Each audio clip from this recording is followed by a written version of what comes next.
this is the final video on the mini-series on driving alone. If you've not watched the other ones, it's in the description below, and I'll put a couple of cards at the top for you if you want to click on them at the same time.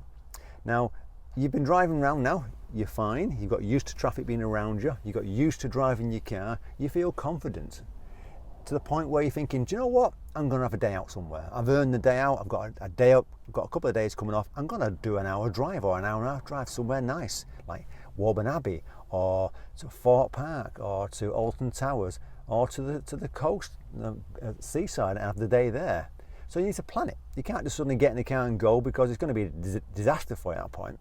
So sit yourself down a couple of days before and start to plan it. Now, what I sometimes do is get out an A to Z map, work out where I am, work out where the destination is, and put little bullet points of what I want to change, like on the motorway, junction 14, get on there, get off at junction 10, change the motorways at this point. So these things to help you. And that's just an idea. And you might just rely on the sat-nav working it for you. But if you're going to use a sat-nav, just know the rules. If you're not doing the rules, I'll put a link at the top for using the mobile phones and sat-navs to help you out at the same time.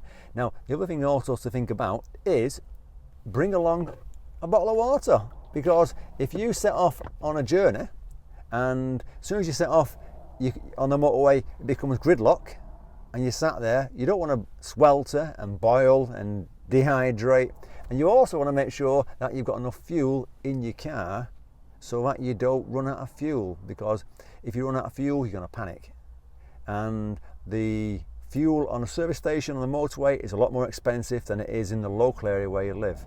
So fill up where you live, and if you have to, then use a service station. If you never use the motorway, by the way, I'll put a link to a video at the top there of me going through a motorway lesson with one of my students a couple of years ago, or even I'll put a link in the description below of how to get on and get off motorways to help you. If you've enjoyed the series and you're thinking it's benefiting you and you want to put a comment below saying how much it's helped, then fantastic. Or even if you want to put a comment below saying, do you know what, I won't mind the video doing on that. Okay, good luck, be safe, enjoy your driving, everyone.